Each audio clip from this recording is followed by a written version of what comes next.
Magnetic field निकाला था, straight wire पे मैग्नेटिक फील्ड निकाला था। अब जो है मुझे लॉरेंज फोर्स पढ़ा। लॉरेंज फोर्स मतलब क्या, आपको पता है कि कोई करंट कैरिंग वायर है तभी उसमें मैग्नेटिक फील्ड जनरेट होता है। मतलब यदि मैं ये बोलूँ कि किसी भी चालक तार पे यदि आवेश गतिमान है तभी उस पर क्या कोई न कोई मैग्नेटिक फील्ड जनरेट होता है।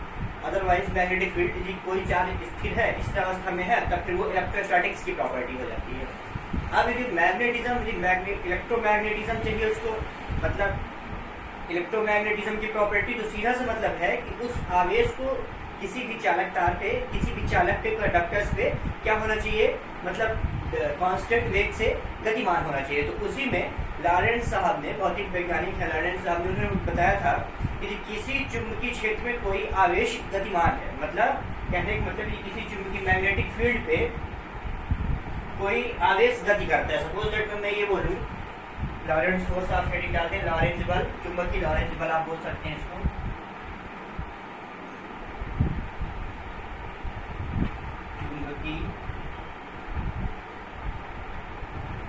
चुंबकीय लॉरेंज, आप डायरेक्ट ऐसा भी लिख सकते हैं, चुंबकीय लॉरेंज बल।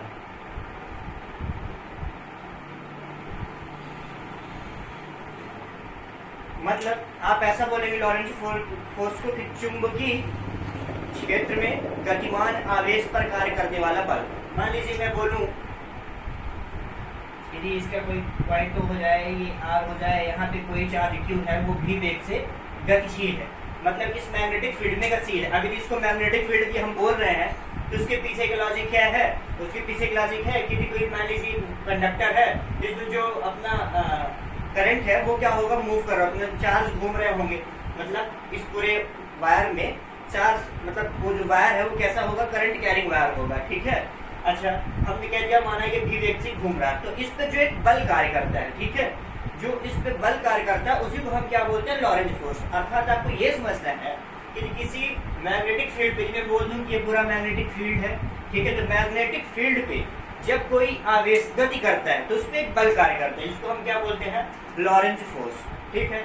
आपको क्या समझना है, लॉरेंज फोर्स क्या है कि मैग्नेटिक फील्ड पे अर्थात चुंबकीय क्षेत्र पे यदि कोई आवेश गति करे, कोई चार्ज क्यू गति कर रहा है कहाँ पे, मैग्नेटिक फील्ड पे, ठीक है, तो उसको हम क्या बोलेंगे कि कौन सा फोर्स, उसमें कौन सा फोर्स काम कर रहा है, तो सीधा सा मतलब कौन सा फोर्स काम कर रहा है, लॉरेंज फोर्स, ठीक है।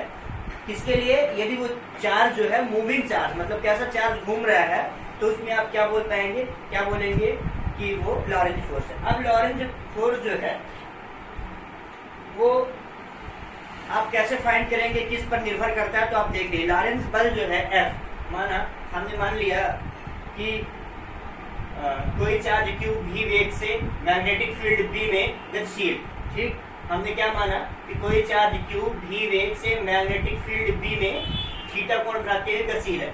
क्योंकि थीटा कोण हम इसलिए बोल रहे हैं, सर्कुलर मोशन है, इसलिए हम बोल दिए सर्कुलर मोशन क्यों है, उसको हम आगे डिस्कशन कर रहे हैं, ठीक है। तो आप देख लो कि यदि हम केवल चालक की बात कर रहे हैं, सर्कुलर मोशन की बात हम नहीं कर रहे, सीधा सा छोटे छोटे पॉइंट्स आप समझ जाए, ठीक है। मतलब क्या, हमने केवल इतना हमें पढ़ना, अभी लॉरेंज फोर्स में मैंने इतनी डिफिनेशन दी है कि किसी चुंबकीय क्षेत्र में कोई चार्ज क्यू भी वेग से गतिशील है तो उस पर एक बल कार्य करता है जिसे हम बोलते हैं क्या, लॉरेंज फोर्स। अब जो लॉरेंज फोर्स बल F है वो निम्न कारकों पर निर्भर करता है, निम्न कारकों पर निर्भर, वेक्टर F निर्भर करता है, ठीक है। मतलब जो चुंबकीय यहाँ पे आप बोले लॉरेंज फोर्स, वो किन बातों पर निर्भर करता है, तो आप ही देखिए, ठीक है। हमने कहा लॉरेंज फोर्स क्या होता है, लॉरेंज फोर्स होता है कि यदि कोई चार्ज Q भी वेग से या किसी चुंबकीय क्षेत्र में भी वेग से गतिमान है तो उस पर एक बल कार्य करता है जो निम्न बातों पर निर्भर करता है, और उसी को हम क्या बोलते हैं, लॉरेंज फोर्स। तो हमने माना कि जो F है वो निम्न कारकों पर निर्भर करता है। यहाँ पे हमने Q आवेश तथा Q आवेश लिया है जिसको माना कि भी वेग से गतिशील है मैग्नेटिक फील्ड अर्थात चुंबकीय क्षेत्र B में, तो जो F है निम्न कारकों पर निर्भर करता है। F क्या, जो F है अर्थात जो बल है बल आवेश Q के अनुक्रमानुपाती या समानुपाती अनुक्रमानुपाती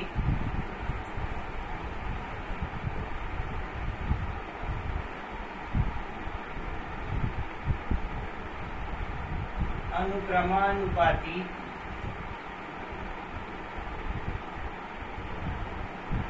होता है। अर्थात हम क्या लिख सकते हैं,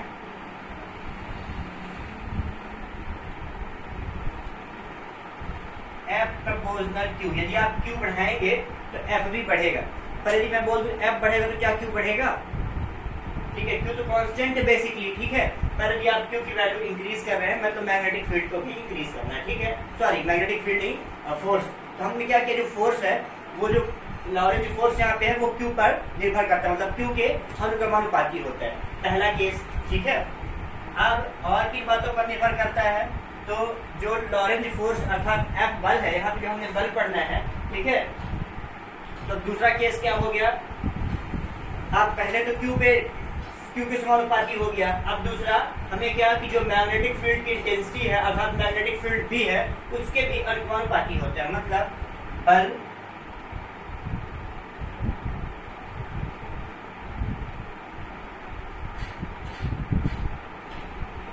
चुंबकीय क्षेत्र की तीव्रता B के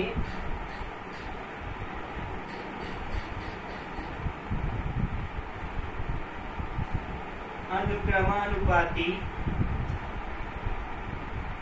होता है। अर्थात हम क्या लिख पाएंगे, F proportional B। Now equation number second, पहला केस कौन सा था कि जो F है वो Q पे डिपेंड करता है, मतलब डिपेंड करने का मतलब क्या, Q के अनुक्रमानुपाती होते हैं। दूसरा क्या, दूसरा मैग्नेटिक फील्ड इंटेंसिटी मतलब चुंबकीय क्षेत्र की तीव्रता के भी अनुक्रमानुपाती होता है, F प्रोपोर्शनल B। अब तीसरी बात जो है तो वेलोसिटी पर भी डिपेंड करता है, जो वेग है जिस वेग से घूम रहा है उस पर भी डिपेंड करता है, मतलब हम लिख पाएंगे जो बल है, क्या बल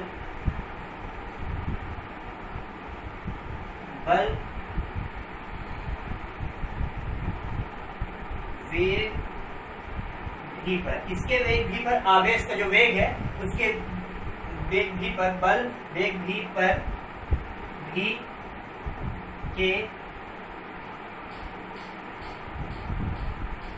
अनुक्रमानुपाती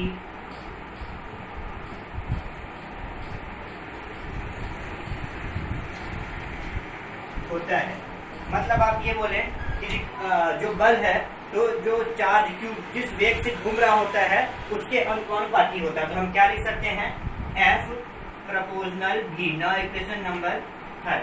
अब तीसरी बात, वो जिस एंगल से घूम रहा होता है उसके जाके अनुक्रमानुपाती होता है। सपोज दैट हमने बोल दिया कि जो V और B है उनके बीच के कोण थीटा हमने कह दिया, V और B मतलब क्या, मैग्नेटिक फील्ड जो है और जिस वेग से गतिमान है उनके बीच के लिए एंगल थीटा है, तो उसके जाके मतलब साइन के अनुक्रमानुपाती होता है। तो अगला केस में क्या लिख सकता हूँ कि V और B क्या, जो जिस वेग से गतिमान है और जो उसका क्या है मैग्नेटिक फील्ड, ठीक है, तो उसकी जाके यदि मैं बोलूं V और B के मध्य जो एंगल वो थीटा है, कितना है, थीटा है, V और B के मध्य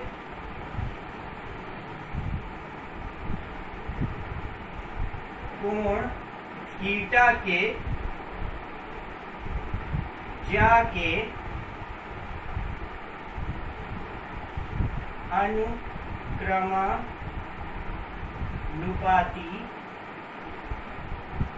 होता है। अर्थात आप क्या लिख सकते हो, F प्रोपोर्शनल साइन थीटा।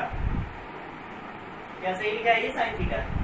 हमेशा सारे फंक्शंस जो होते हैं ट्रिग्नोमेट्रिकल फंक्शंस वो स्मॉल पे लिखे जाते हैं, ठीक है, तो इस चीज का आप ध्यान रखें, ठीक है। तो हम क्या लिख पाएंगे यहाँ पे, साइन थीटा, इक्वेशन नंबर 4, ठीक है।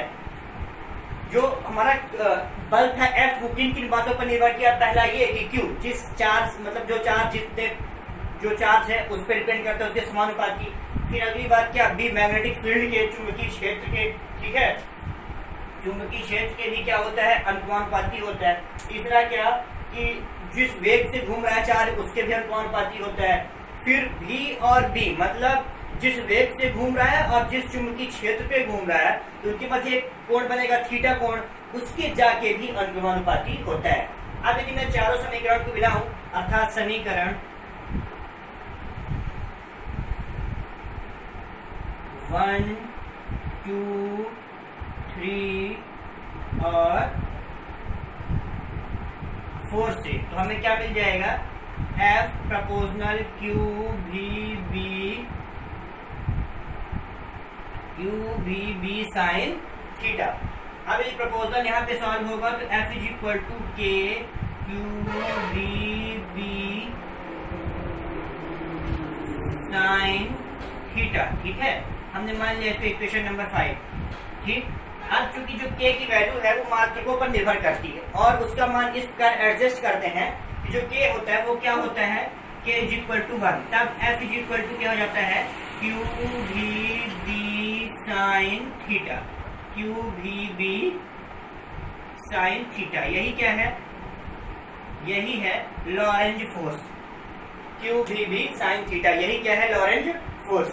अब यदि हम बोले F is equal to q B sine theta, मतलब यही क्या है, लॉरेंज फोर्स, मतलब इस गतिमान आवेश के लिए क्या हो गया, लॉरेंज फोर्स। अब यदि मैं इसी को सदिश रूप में लिखूं इन वेक्टर फॉर्म, ठीक है,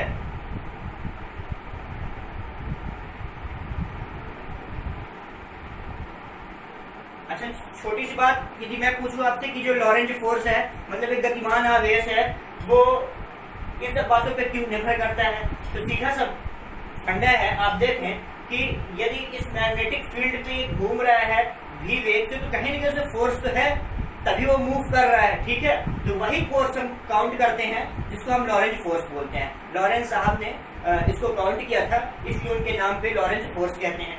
अब ये पहली बात, क्योंकि प्रोपोर्शनल होता है अनुपाती टू F प्रोपोर्शनल Q, फिर दूसरा B के अनुपाती होता है, मतलब जितना मैग्नेटिक फील्ड है उसका, फिर तीसरा जिस वेलोसिटी से मूव करता है उसका, फिर इन दोनों के मध्य जो एंगल बनता है उसके जाके, ठीक है, हमने सबको मिलाया तो F equal to q v sine theta. अगर इसको वेक्टर फॉर्म में लिखूं तो इसको मैं क्या लिख सकता हूँ, F, क्योंकि Q कांस्टेंट है तो क्या लिख पाएंगे, V क्रॉस B, ठीक है, V क्रॉस B। तो ये क्या हो गया, तो इस प्रूफ में आपको पता है A डॉट बी और ए बी कॉस थीटा और A क्रॉस B बराबर ए बी साइन थीटा, ठीक है, तो इसको हम क्या लिख सकते हैं, bye formula V cross B। अब इसकी डायरेक्शन हमें चाहिए, ठीक है, तो डायरेक्शन हम थेवेनिन के दाएं हाथ या हथेली का नियम लगा के निकाल सकते हैं, ठीक है। अब यदि मैं आपको कुछ केस बोलूं कि यदि जो आवेश है मतलब जो चार्ज Q है वो चुंबकीय क्षेत्र के समांतर, चुंबकीय क्षेत्र के समांतर, मतलब कैसे, मान लीजिए मैग्नेटिक फील्ड है और आवेश इसके कैसे हो जाए, समांतर, मतलब जो बनने वाला एंगल है, यदि कुछ केसेस में आपको बता रहा हूं स्थितियां, यदि आवेश Q चुंबकीय क्षेत्र के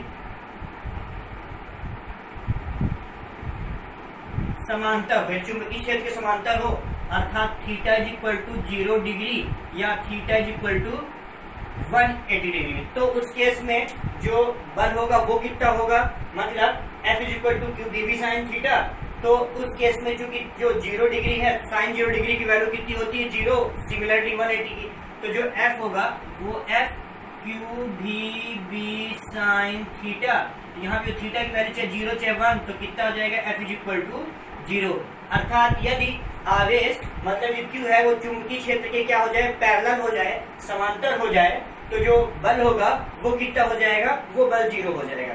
अब यदि मैं बोलूं कि यदि चुंबकीय क्षेत्र के समांतर हो जाए, चुंबकीय क्षेत्र के समांतर तो हमने बता दिया, अब यही बात मैं बोलूं कि चुंबकीय क्षेत्र के लंबवत हो जाए, तो चुंबकीय क्षेत्र के लंबवत होने का क्या मतलब, परपेंडिकुलर, यदि ये मैग्नेटिक फील्ड है तो इसके क्या हो जाए, परपेंडिकुलर हो जाए, मतलब लंबवत हो जाए, तो इन केस में जो यहाँ पे बनने वाला एंगल होगा वो कितना होगा, 90 डिग्री का एंगल होगा। मतलब यदि चुंबकीय क्षेत्र यदि आवेश Q चुंबकीय क्षेत्र के लंबवत हो। अगली केस क्या हो सकती है कि यदि आवेश Q चुंबकीय क्षेत्र के लंबवत हो, अर्थात लंबवत होने का क्या मतलब, theta is equal to 90 degree. Theta is equal to मतलब यदि आवेश जो है Q है वो चुंबकीय क्षेत्र के लंबवत हो जाए तो Q is equal to sorry theta is equal to 90 degree. जब theta is equal to 90 degree तो यहाँ पे क्या हो सकता है, by formula F is equal to Q sine theta, sine 90 degree की वैल्यू 1, तो F इज इक्वल टू कितना जाएगा, QVB। यही होती है क्या, यहीं पे फोर्स की मैक्सिमम वैल्यू होती है। यहीं पे क्या होता है, मैक्सिमम। मतलब यदि आवेश चुंबकीय क्षेत्र के लंबवत है, मतलब charge is perpendicular to the magnetic field, तो आप बोल सकते हो कि यहाँ पे theta is equal to 90 degree, और यही जो होगा वो क्या होगा, यहीं पे चुंबकीय क्षेत्र का मान सॉरी बल जो है वो अधिकतम होगा। अब यदि मान लीजिए मैं बोल दूं कि भी 0 हो जाए, तो भी 0 होने से क्या मतलब, सीधा सा मतलब कि यदि भी 0 है तो जो बल है वो कितना हो जाएगा, वो भी 0 हो जाएगा। मतलब यदि आवेश जो है वो गतिमान नहीं है, हमने प्रूव क्या किया, F is equal to q v B sine theta, यही क्या है, लॉरेंज फोर्स है। अब यदि मैं बोल दूं कि V is equal to 0, V is equal to 0, V is equal to 0 से मतलब क्या कि जो वेलोसिटी है, वेग है, मतलब उसमें वेग रही ना जाए, मतलब जो Q है वो गति ना करे, गतिमान ना हो। यदि गतिमान नहीं है तब तो लॉरेंज फोर्स होता ही नहीं, क्यों, क्योंकि लॉरेंज फोर्स जो होता है वो गतिमान आवेश के लिए ही होता है। यदि गतिमान भी 0 हो जाए तब इस केस में भी क्या आ जाएगा, F इज इक्वल टू 0, मतलब तब यहाँ पे लॉरेंज फोर्स भी काम नहीं करेगा। ये हमने आपको कुछ केसेस बता दिए। भी 0 होने का मतलब सीधा सा मतलब कि भी 0 होने का मतलब क्या, यही कि यदि लॉरेंज फोर्स में भी नहीं रहा तो लॉरेंज फोर्स ही नहीं होगा, क्यों, क्योंकि मैग्नेटिक फील्ड पे जो गतिमान पॉइंट्स होता है कांस्टेंट वेग से, उसी लिए लॉरेंज फोर्स होता है, अदरवाइज लॉरेंज फोर्स होता है नहीं, ठीक है। तो यदि भी 0 है तब भी इस केस में क्या हो जाएगा, 0 हो जाएगा। अब यदि आप इसके डायरेक्शन की बात करें कि हमें इसका यदि घूम रहा है तो इसकी दिशा क्या होगी, भाई मूव कर रहा है तो मूव करने की दिशा डायरेक्शन क्या होगी, तब इसके लिए हमें फ्लेमिंग के दाएं हाथ, हथेली का नियम, इन सब का यूज करते हैं। थोड़ा सा चर्चा कर लेते हैं इसकी दिशा के बारे में, डायरेक्शंस के बारे में, ठीक है। तो यदि मान लीजिए हम फ्लेमिंग के दाएं हाथ, फ्लेमिंग के बाएं हाथ का नियम देखें तो ये क्या कहता है, फ्लेमिंग के बाएं हाथ का नियम यदि हम यूज करें तो आप देख लें, ठीक है। हम अपने बाएं हाथ को इस प्रकार फैलाएं, ये बायां हाथ, ठीक है। आपको पहले मैं बता दे रहा हूँ ये क्या है, लिटिल फिंगर है, ये रिंग फिंगर है, ये इंडेक्स फिंगर है, ये सॉरी ये रिंग फिंगर है, ये इंडेक्स फिंगर है, ये थंब, मतलब ये अंगूठा, ये तर्जनी, ये मध्यमा, इन्हीं चीज की जरूरत पड़ेगी, बाकी जान लेंगे। इसको भी बोलते हैं क्या, अनामिका, इसको बोलते हैं कनिष्ठिका, ठीक है। तो यदि मैं अपनी इनको मतलब थंब, अंगूठा, तर्जनी, मध्यमा को इस प्रकार फैलाएं कि तीनों परपेंडिकुलर एक दूसरे की लंबवत हो, ये जो है अर्थात अंगूठा जो है ये फोर्स को बताएगा, मैग्नेटिक फोर्स को बताएगा, ठीक है। ये जो है हमारी इंडेक्स फिंगर है वो किसको बताएगी, वो बी को बताएगी, अर्थात मैग्नेटिक फील्ड को बताएगी। और जो ये है अर्थात क्या बोलते हैं, रिंग फिंगर है, वो किसको बताएगी, वो मतलब गतिमान या धनावेश जो आवेश है उसकी दिशा बताएगी, ठीक है, धनावेश की दिशा बताएगी। सपोज दैट मैं बोलूं कि यहाँ पे हमने लिया ये y axis, x axis, z axis, यहाँ पे f है, ये है अपना b, तो जो b आएगा वो किधर आएगा, तो आप देख लें। यहाँ से हमने बताया with the help of this law you can, मतलब इस लॉ के नियम से, कौन से, लेफ्ट हैंड्स लॉ, जो फ्लेमिंग का बाएं हाथ का नियम है। तो आप देखें ये क्या होता है, मैग्नेटिक फोर्स, तो फोर्स किधर जा रहा है, इधर जा रहा है, ये फोर्स हो गया, तो मैग्नेटिक फील्ड क्या हो गया, ये हो गया, तो सीधा सा जो आपका धनावेश की दिशा होगी वो लंबवत बाहर की ओर होगी, ठीक है। मतलब जो भी होगा वो सीधा है कि भी की जो डायरेक्शन है वो ये होगी, ठीक है। अब क्योंकि इसमें हम तो उठा नहीं सकते तो हमने उसको ऐसा रिप्रेजेंट कर दिया है, ठीक है। यहाँ से आप देखें, आप समझें कि जो डायरेक्शन मुझे निकालना है वो कैसे निकालना है। तो आप हथेली के नियम का भी यूज कर सकते हो और बाएं हाथ के नियम का। सपोज दैट हमने बोल दिया कि एक्स वाई जेड एक्सिस है, एफ इधर है, जेड में है, बी जो है वाई एक्सिस पे है, तो आपका जो बी है वो किधर होगा। तो आप देख सकते हैं हमने क्या किया, एफ नीचे, ये जो है वो फोर्स, जो हमारा थंब है वो फोर्स को, मतलब एफ को, ये जो इंडेक्स फिंगर है वो मैग्नेटिक फील्ड को, ये जो हमारी रिंग फिंगर है वो किसको, धनावेश की गति की दिशा को। तो आप देखें फोर्स किधर है नीचे, तो हमने फोर्स को इधर मूव किया तो बी इधर आया, तो ये जो है ये लंबवत ऊपर की ओर मतलब बाहर की ओर होगा। ठीक है, ये क्या हो गया हमारे भी की दिशा। मतलब आपको इसका उपयोग करके इसकी डायरेक्शन भी पता चल जाएगी, तो किधर घूम रहा उसका गतिमान आवेश क्या है, मतलब गतिमान आवेश जो है वो भी से भी मूव कर रहा है, घूम रहा है, तो उसकी दिशा क्या होगी, आप दिशा यहाँ से पता कर सकते हो। ये फिर एक अगली बात क्या है कि आप हथेली के नियम से ही पता कर सकते हो। यदि आप इसको दाएं हाथ की हथेली को इस प्रकार फैलाएं, ये आपकी मान लीजिए पाम हो गई, हथेली हो गई, ठीक है, तो ये जो आपकी ये रिंग फिंगर्स हैं, तो ये फोर्स की डायरेक्शन को बताएंगे, जिसके बल की दिशा को बताएंगी, जो आपकी हथेली है वो बल की दिशा को बताएगा। ठीक है, ये क्या होगा, जो हथेली सॉरी फिंगर्स हैं वो वेग की दिशा को बताएंगी, तो जो ये हथेली है वो किसको बताएगा, बल की दिशा को बताएगा, तो ये जो अंगूठा है वो क्या करेगा, धनावेश की दिशा को बताएगा। ठीक है, ये चीज आप यहाँ से फाइंड कर सकते हो, बाएं हाथ के नियम से भी आप इस डायरेक्शन को बता सकते हैं। क्या बताना है आपको, ये हमारी जो हम दाएं हाथ की हथेली को इस प्रकार फैलाएं कि जो हमारी उंगलियां हैं, आप देख रहे हैं दाएं हाथ की हथेली जो उंगलियां हैं ये वेग को, धनावेश के वेग को बताएगा। ठीक है, अब यदि ये हथेली तो बल को बताएगा, ये जो हमारा अंगूठा है, थंब है, वो धनावेश की दिशा को रिप्रेजेंट करेगा। ठीक है, यहाँ से भी आप फैक्टर देख सकते हो।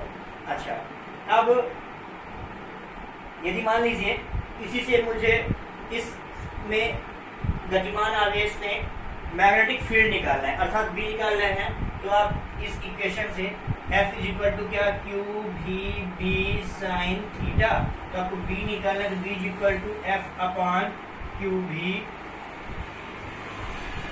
Sign theta. मतलब गतिमान आवेश पर मैग्नेटिक फील्ड क्या होगा, ये भी आप फाइंड कर सकते हो इस फार्मूले से। ठीक है, यदि आपको F पता है, मतलब लॉरेंस फोर्स पता है, तब आप यहाँ से ये कंडीशन से भी फाइंड कर सकते हैं। ठीक है, अच्छा, अब यदि इसकी यूनिट्स की बात करें आप, तो सीधा मतलब मैग्नेटिक फील्ड है, तो मैग्नेटिक फील्ड का मात्रा क्या होता है, टेस्ला,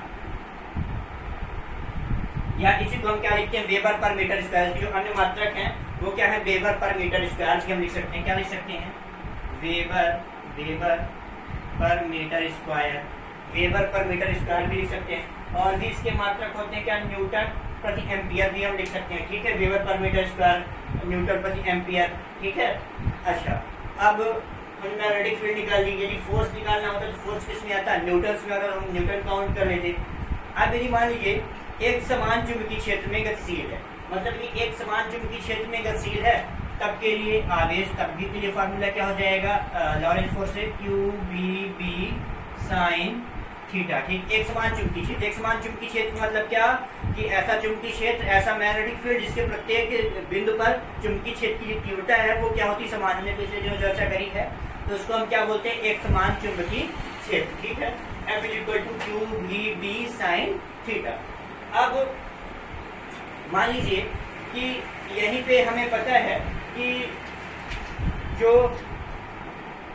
जब एक समान आवेशित कण एक समान चुंबकीय क्षेत्र के लंबवत गति करता है, तो उसके कण की गति होती है वृत्तीय मार्ग में होती है। मतलब यदि हम ये बोले कि जब एक आवेशित कण एक समान चुंबकीय क्षेत्र के लंबवत गति करे, मतलब यदि मान लीजिए एक समान यूनिफॉर्म मैग्नेटिक फील्ड है, उसके लंबवत, मतलब थीटा इक्वल टू कितना हो जाए, 90 डिग्री हो जाए। मतलब जो एक समान आवेश, मतलब जो आवेश है वो चुंबकीय क्षेत्र, मतलब एक समान चुंबकीय क्षेत्र के आवेश लंबवत गति करे, मतलब थीटा इक्वल टू 90 डिग्री हो, तो जो उसकी गति होती है वो कैसी होती है, वृत्तीय गति। आप समझते हैं, यदि मान लीजिए हम बोल दिए कि ये मैग्नेटिक फील्ड है, ठीक है, सॉरी ये मैग्नेटिक फील्ड है, ठीक है, यहाँ पे थीटा एंगल, तो यदि वो लंबवत गति कर रहा है तो जो उसकी गति होगी वो कैसी होगी, ये क्यू चार्ज मान लीजिए, क्यू चार्ज ये भी गतिशील है। ठीक है, तो जो इसकी गति होगी ये कैसा है, यदि इसकी लंबवत गति कर रहा है तो जो इसकी गति होगी वो क्या हो जाएगी, वृत्तीय गति, अर्थात सर्कुलर मोशन।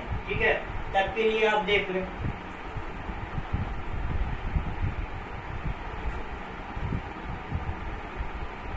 कैसी गति हो जाएगी? वो वृत्तीय गति अर्थात सर्कुलर मोशन। तब उस केस में हम क्या लिखेंगे? अच्छा, सर्कुलर मोशन के लिए क्या जरूरी बात कि आपको पता है कि सर्कुलर मोशन करने के लिए अभिकेंद्री और अपकेंद्री बल की जरूरत होती है। मतलब यदि उसको बनाए रखना है, हम अपने 11वीं में सर्कुलर मोशन पढ़ा है। यदि मान लीजिए कि हम बोल दिए यहाँ पे सेंट्रीफ्यूगल सेंट्रीफ्यूगल यदि दोनों लगेगा, ये यदि मान लीजिए पार्टिकल है, ये v वेग से इस वृत्तीय गति में गतिमान है, तो यदि मान लीजिए ये केंद्र की ओर बल लगाएगा, केंद्र भी अपनी ओर इसकी ओर बल लगाएगा, दोनों अट्रैक्शन फोर्स होंगे और दोनों बराबर होंगे, तभी ये क्या करेगा? वृत्तीय गति बना के रखेगा। अदरवाइज जिसका मैग्नीट्यूड ज्यादा होगा, यदि मान लीजिए इसका ज्यादा हुआ, न्यूक्लियस ने अपनी ओर ज्यादा बल लगा लिया तो न्यूक्लियस की ओर चला आएगा। अदरवाइज इसने अपनी ओर से बाहर ज्यादा फोर्स लगाया तो ये बाहर निकल के चला जाएगा। इसलिए इन दोनों फोर्स को जो है वो बराबर होना पड़ेगा। 11th में हमने सारी प्रॉपर्टी स्टडी की, इसलिए ज्यादा मैं चर्चा यहाँ पे नहीं करूंगा, मैं डायरेक्टली आपको बता दे रहा हूँ। जो लॉरेंज फोर्स होगा वो क्या हो जाएगा? लॉरेंज फोर्स आपको पता है, आपने लॉरेंज फोर्स क्या निकाला है? Q d sine theta. अब अभिकेंद्री बल क्या होता है? M v square upon are. तो जो लॉरेंज फोर्स है वो क्या हो गया? Q v B. अब क्यू भी क्यों हमने क्यू भी साइन थीटा क्यों नहीं लिया? क्योंकि मैं बार बार बोल रहा हूँ कि लंबवत है, परपेंडिकुलर है। तो परपेंडिकुलर होने का क्या मतलब? थीटा और 90 डिग्री। तो साइन 90 डिग्री की जो वैल्यू होती है वो होती है कितनी बार? ठीक है, मैं बोल रहा हूँ, आप ध्यान से सुनिए। ये वृत्तीय गति कब होगी? वृत्तीय गति तब होगी जब जो आवेश है वो चुंबकीय क्षेत्र के लंबवत गति करे, अर्थात थीटा और 90 डिग्री। ये थीटा और 90 डिग्री, तो आप F बराबर क्या लिखते हो? Q v B sine theta. तो साइन 90 डिग्री की वैल्यू कितनी होना? 1। तो फोर्स क्या बचा? F बराबर क्यू वी बी। जो दोनों फोर्स यहाँ पे लॉरेंज फोर्स मतलब जो मूव कर रहा है किसके कारण? लॉरेंज फोर्स के कारण। अब ये अपनी ओर जो बना के रखता है उसको हम क्या बोलते हैं? अभिकेंद्री बल। अभिकेंद्री बल क्या होता है? M v square upon r. क्या होता है? M v square upon are. ठीक है, अच्छा, m v square upon are. तो हम क्या लिखेंगे? क्यू वी बी बराबर m v square upon r. M v square upon r क्यों? क्योंकि अभिकेंद्री बल, जब ये दोनों बल बराबर हो जाएंगे तब ये मूव करेगा। यदि एक भी ज्यादा हो जाता है तो उसी की तरफ हमारा पार्टिकल्स चला जाता है। तो पार्टिकल्स यहाँ पे क्या है? चार्ज। इसलिए हमें क्या चाहिए कि दोनों केसों को बराबर होना पड़ेगा। ठीक है, अर्थात यदि हम यहाँ से आर निकाल दें तो आर बराबर क्या आ जाएगा? R is equal to m v square upon q v B. तो अब ये हम क्या लिख सकते हैं? M v upon q B. अब आपको पता है कि एम वी क्या होता है? द्रव्यमान और बी वेलोसिटी। तो mass into velocity is equal to momentum. तो आर इज इक्वल टू हम क्या लिख सकते हैं? P upon q B. P upon q B. ठीक है, अच्छा, अब जो क्यू बी है वो दोनों कांस्टेंट हैं। यदि दोनों कांस्टेंट है तो हम इसको ऐसा भी लिख सकते हैं आर प्रोपोर्शनल पी। मतलब जो रेडियस है वो मोमेंटम पे डिपेंड करेगी, तो मोमेंटम के संवेग के समानुपाती होगी। ठीक है, अब यदि हम बोले कि जब सर्कुलर मोशन होता है तो वहाँ पे जो वेलोसिटी वो कोणीय वेग होता है। क्या होता है? कोणीय वेग। तो कोणीय वेग ओमेगा माने कोणीय वेग ओमेगा बराबर क्या हो जाएगा? v upon are. तो omega is equal to v upon are. ठीक है, कोणीय एंगुलर मोमेंटम के लिए हम निकालें, कोणीय वेग निकालें तब के लिए, तो v is equal to v omega is equal to v upon are. तो ओमेगा इज इक्वल टू कितना हो जाएगा? v अपॉन आर की वैल्यू आपने कितनी निकाली है? v अपॉन क्यू बी, या इसको हम m v upon q B लिख सकते हैं। v मिला है मुझे रिलेशन से, तो m v upon q B लिख सकते हैं। तो यहाँ पे हमारे पास क्या बचेगा? Omega is equal to q B upon m. Omega is equal to q B upon m. ठीक है, अब यदि हम आवर्तकाल निकाल दें, ये क्या हो गया? कोणीय वेग। अब यदि आवर्तकाल निकाल दें तो t इज इक्वल टू क्या होगा? 2 पाई अपॉन ओमेगा लिखेंगे इसको। ठीक है, 2 पाई अपॉन ओमेगा। ओमेगा की वैल्यू आ गई क्या? ये कोणीय वेग। अब ये आवर्तकाल निकाल रहे हैं कि एक चक्कर पूरा करने में उसको कितना टाइम लगेगा, तो t is equal to 2 pi upon omega. ठीक है, तो t इज इक्वल टू कितना हो जाएगा? 2 पाई अपॉन ओमेगा। तो ओमेगा की वैल्यू कितनी आई? QB upon M. तो अगले स्टेप में हम क्या लिख सकते हैं? t is equal to 2 pi m upon q B. ये क्या आ जाएगा? आवर्तकाल। अब यदि मानिए फ्रीक्वेंसी निकालनी, आवृत्ति मतलब क्या होता है कि आवर्तकाल एक चक्र पूरा करने में जितना समय लगे, और आवृत्ति क्या? एक सेकंड में जितने चक्र पूरा कर ले। अर्थात हम क्या लिख पाएंगे? आपको पता है कि t is equal to 1 upon nu. यदि आवृत्ति को हम न्यू से प्रदर्शित करें तो t is equal to 1 upon nu. ठीक है, तो nu is equal to 1 upon t. यहाँ से आपकी क्या आ जाएगी? फ्रीक्वेंसी, अर्थात आवृत्ति आप यहाँ से फाइंड कर सकते हो। ठीक है, ठीक है। इसी केसेस का उपयोग करके आप सारी चीजें यहाँ से निकाल सकते हैं।